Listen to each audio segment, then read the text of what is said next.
Hai guys, welcome back lagi channel saya Aldi Bagaskara. Kali ini saya akan menjelaskan tentang seksualitas pada ikan. Oke, kita lanjut aja ke materinya. Seksualitas ikan. Seksualitas ikan adalah karakteristik yang membedakan ikan jantan dan betina. Seksualitas ikan dapat dilihat dari ciri seksual primer dan sekunder. Ciri seksual primer, yang pertama itu organ penghasil sperma pada ikan jantan, yang kedua organ penghasil telur pada ikan betina, dan yang ketiga organ yang menunjukkan jenis kelamin dan dapat dilihat secara kasat mata. Selanjutnya ada ciri seksual sekunder. Yang pertama ada perbedaan warna antara ikan jantan dan betina, kemudian perbedaan bentuk tubuh antara ikan jantan dan betina. Selanjutnya perbedaan panjang sirip antara ikan jantan dan betina, dan yang terakhir itu perbedaan agresivitas antara ikan jantan dan betina. Lanjut, reproduksi ikan. Ikan melakukan reproduksi secara eksternal, yaitu pembuahan terjadi di luar tubuh induk ikan. Ikan jantan dan betina akan saling mendekat, lalu ikan betina akan mengeluarkan telur, kemudian ikan jantan akan mengeluarkan spermanya. Dan di sini ada beberapa contoh. Yang gambar pertama atau yang A, memberikan oksigen pada telur.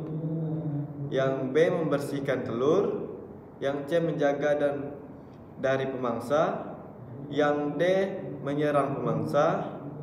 Yang E, membuat sarang. Yang F, membuat sarang busa. Yang G, menginkubasi dalam mulut. Dan yang terakhir itu meningkatkan telur dalam tempat terlindung. Lanjut, hermafroditisme.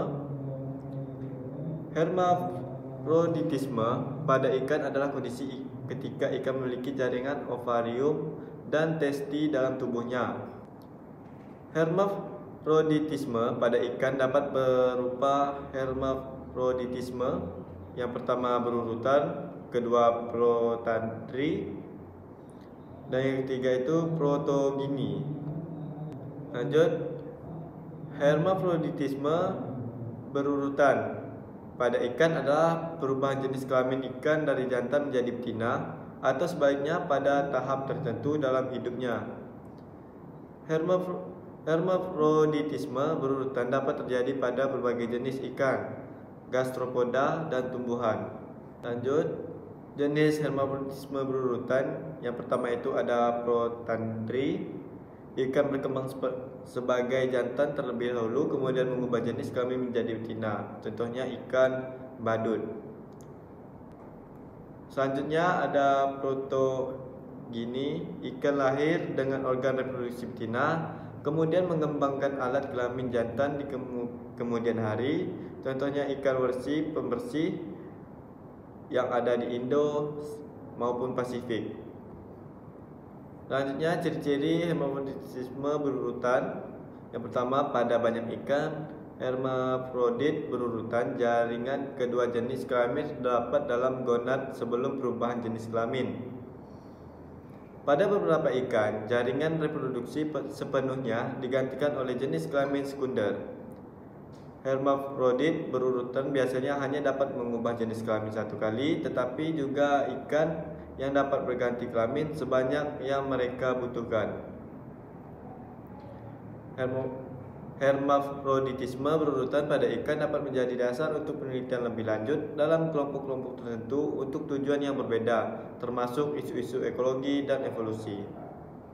Dan yang kedua itu ada gonohorisme. Gonohorisme adalah kondisi seksual berganda pada ikan. Kondisi ini dapat dibedakan menjadi gonohorisme tak berdiferensiasi dan gonohorisme berdiferensiasi. Gonohorisme tak berdiferensiasi pada tahap juvenil. Gonad ikan tidak memiliki jaringan yang jelas apakah jantan atau betina. Gonad tersebut berkembang seperti ovarium. Dan yang ketiga, setengah dari individu ikan gonadnya menjadi ovarium atau ikan betina. Setengah individu lain gonadnya menjadi testi atau ikan jantan. Bisa kita lihat pada gambar di slide saya, organ reproduksi pada ikan yaitu ada spinal cord, kidneys, gallbladder, spine, dorsal fin, subdorsal fin, caudal fin, lateral line, anal fin, bladder, anus, reproductive organ, intestine, stomach, pancreas, pelvic fin, liver, esophagus, heart, dan gills. Kemudian ada brain dan spina. Lanjut, nomor 3 ada sifat seksual primer dan sekunder. Sifat seksual primer pada ikan adalah organ reproduksi yang terlihat secara kasat mata, sedangkan sifat seksual sekunder adalah ciri-ciri yang tidak terlihat secara kasat mata. Sifat seksual primer yang pertama itu ada organ reproduksi ikan betina berupa ovarium dan pembuluhnya. Kemudian ada organ reproduksi ikan jantan berupa testi dan salurannya. Kemudian ada testi merupakan tempat menghasilkan dan pematangan sel-sel sperma. Kemudian yang terakhir itu ada ovarium berfungsi menghasilkan sel telur atau ovum. Ini ada gambarnya, kita lihat saja. Oke, terlanjut. Ada kandungan telur, ginjal, lubang genital, lubang kemih, saluran kemih. Oke guys, ini ada gambar ikan betina dan jantan, bisa kita lihat bedanya. Kita lanjut, sifat seksual primer dan sekunder. Ini ada seksual sekunder. Contohnya ciri seksual sekunder yang permanen atau tetap, yaitu tanda ini tetap ada sebelum, selama, dan sesudah musim pemijahan. Ciri seksual sekunder dapat berupa dimorfisme dan dikromatisme seksual. Dimorfisme seksual diukur melalui bentuk sirip ekor, tubuh, dan bentuk perut. Dikromatisme seksual diukur melalui warna kulit. Ini bisa kita lihat contoh di gambar. Ini sangat berbeda, jelas warna kulitnya. Oke, ini gambarnya, bisa lihat sendiri aja. Kita lanjut lagi. Ciri seksual sekunder pada ikan jantan, misalnya yang pertama itu bulatan hitam pada ekor ikan Amia calva jantan. Kemudian ada gonopadium pada Gambusia atau Afinis. Kemudian ada kelper pada golongan ikan Elasmopransia. Dan yang terakhir itu warna yang lebih menyala pada ikan Lebistes, beta, dan ikan-ikan karang. Ini ada sedikit contoh gambarannya ikan Amia calva.